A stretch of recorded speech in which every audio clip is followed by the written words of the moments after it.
I was here last week. Where the fuck were you?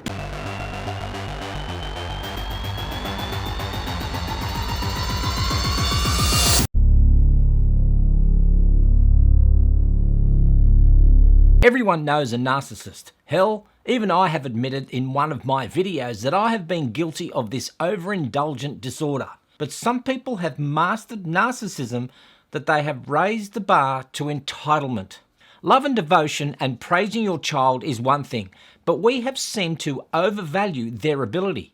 We know that narcissistic children feel more entitled than others, and they want to be admired by others. When they feel that they don't get the admiration they want, when they are humiliated or when they are rejected, they tend to lash out aggressively, so entitled people are predictably aggressive. These kids are also prone to experience emotional extremes when they are praised or not praised, and those who have low self-esteem could suffer from anxiety and depression, but let's leave that for another day.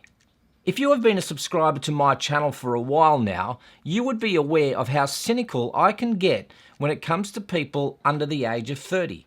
I'm not talking about confident young adults, I'm talking about the young adults who think it is okay to be disrespectful, aggressive, violent, all in the name of entitlement. I mean, take a look at this.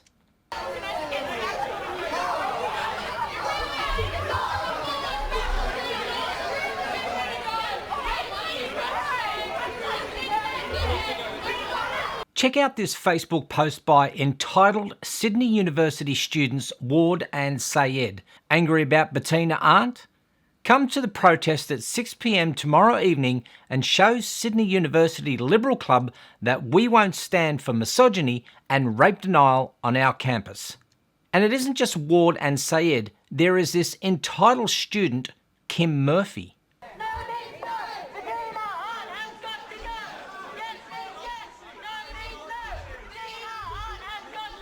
I thought Sydney University had a bullying and harassment policy.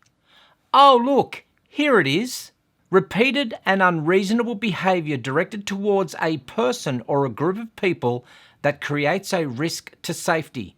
This prohibited behaviour includes verbal abuse or threats, including yelling, insulting or offensive language. I guess this doesn't extend to the self-entitled liberal lefties. You may be thinking, where does all this entitlement behaviour begin? And who teaches people like this that it is okay to behave like this when the university where all this happened has a code of conduct? Well, it starts here. She's a little girl taking one big stand. And I'm not someone who just obliges by the rules of older people just because they're older. 9-year-old Harper Nilsson has made national headlines, refusing to stand and sing the Australian anthem at her school assembly, so angered by these 3 words. Advance the white people, that's what it meant when it was written. I'm not going to comment on the 9-year-old. I mean, come on, she's 9. But who taught this child that it is okay to behave in such a disrespectful manner? Oh, let me guess. You were coached by your race-baiting libtard parents. Yes, pity they didn't tell you that since colonisation, we can all enjoy clean, fresh, running water, free healthcare and education. You may also be thinking that I am laying blame fairly and squarely on these young adults. I am not. I'm talking about the people who raise them, whether it is a parent, guardian, carer, coach, mentor, you know who I mean. Let me ask you this. How are your kids doing now? I mean, are they a functioning member of society, holding down a good job or furthering their career? Are they in a pretty good relationship with their significant other? Do they have healthy debate and have a reasonable IQ and a good EQ? Are they kind, respectful, gratuitous, and helpful? Do they intuitively know right from wrong?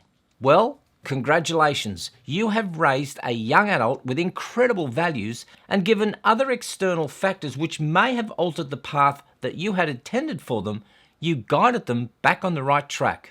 Or, how are your kids doing now? Are they out of touch with reality in a societal norm? Are they long-term unemployed and only interested in playing video games? Do they have a "why should I work when the government can give me money" mentality? Are they in an abusive or violent relationship with a significant other? Are they opinionated and aggressive when having a debate? Are they entitled, disrespectful, and ungrateful? Do they intuitively think that it is okay to do illegal and unlawful acts? Well, congratulations. You have raised a young adult with incredible values, and given other external factors which may have altered their path, you guided them back on the path of destruction. Here's the thing. When young adults turn out okay, we take full responsibility for them.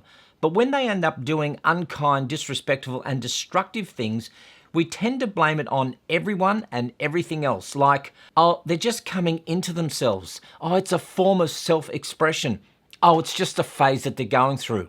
Or, that is so uncharacteristic of my child, they would never do such a thing. As a guy who is closer to the coffin than these young adults are to the birth canal, I wonder why many millennials and Gen Zs are so entitled and think the world revolves around them. The examples I'm about to show you are real, Australian, and recent. And as much as I want to show you good people the horrible video vision, I'm going to just highlight the examples with some images and leave all the links to the full story in the description below for you to make the choice whether to watch them or read further. By the way, you and I didn't teach these kids to behave like this. Someone allowed this behaviour to continue from a very early age. Here in my hometown on the Gold Coast, Jean Zhang, who is 28, was filmed repeatedly beating a 3-month-old Samoyed puppy with a stick for simply barking. In court, they couldn't play the vision, but the magistrate watched it on a laptop and the puppy's loud cries could be heard throughout the courtroom. But get this, the mother of the boy was so angry with him, she's now not talking to him. So what does the distraught magistrate do? He recorded no conviction and placed the scumbag on a probation order. I think the thing that makes my blood boil is that the neighbours had heard the squealing before but did nothing. They just decided to take out the video camera and film the incident. What is wrong with you? Fortunately, the Samoyed pups have now been rehomed. In Sydney, where my father lives, there was an attempt to poison a pair of noisy dogs when the owner caught someone in the act of dropping toxic treats into his backyard. Andrew DeCares took to Facebook to share his account of the attempted poison and murder, calling on members of the community to help police find the culprit. The post read, "This is hard for me to say, but someone has actually tried to poison and murder our beloved pets Astrid and Tex, the two most precious things in the world to us. Not just our pets, but our family." The owner goes on to explain that he's had threatening notes left on his doorstep on multiple occasions in the past, saying, "Shut your fucking dogs up or we will. Sick of hearing it bark all fucking day, inconsiderate cunts. Here's a thought, you piece of shit. Rather than leaving threatening notes or trying to murder an animal, how about you knock on Andrew's door and say something like, 'Hey neighbour, mate, I'm not sure if you're aware, but your little pooches sound a bit distressed during the day as they are constantly barking. Just thought I'd give you the heads up.' Sure, Andrew might tell him to mind his own business. Well, all you do then is you call the local council and make a formal complaint. But what gives you the right to attempt to murder? Oh, I know. You're entitled to your peace and quiet." So let's now head up to Victoria's northwest. And by golly gee, I wish I had this guy's name because it would be trial by G-Mann. This scumbag, actually, that is really unkind to scumbags because this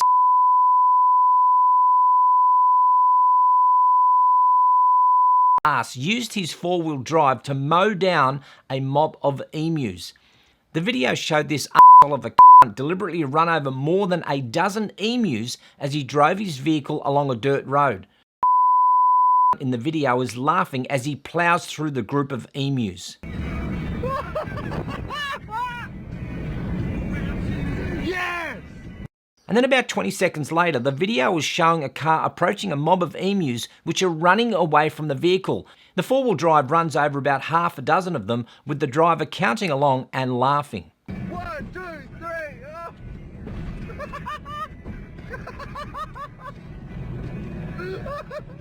Here is what we know about this lowlife. He is a 20-year-old Kawanji man and he will face the Uyin court in November. Guess where I'm going in November? Anyone want to come for a visit? There of course will be people who will defend these behaviours, citing mental illness, blackout, momentary dissociation syndrome and revenge. I don't buy it. Feed me all the psychobabble bullshit all you want. If they are truly mentally unstable, then all the more reason they should be treated and institutionalised as they pose a risk to society. Or invite them into your home and you live with them. These people are weak. The court system is weak and spineless, and the people who raised these lowlives played a significant role in their upbringing. This is what happens when parents and carers allow their child to adopt free expression, entitlement, and narcissism without consequences. It is the I can do as I please mindset and the you can do anything you want attitude that is crippling our nation. As I said earlier, all the links to these stories are in the description below. If you are going to downvote this video, man or woman up, and tell us why. You may have a valid point. I'm Gerald Pauschmann for The Point TV.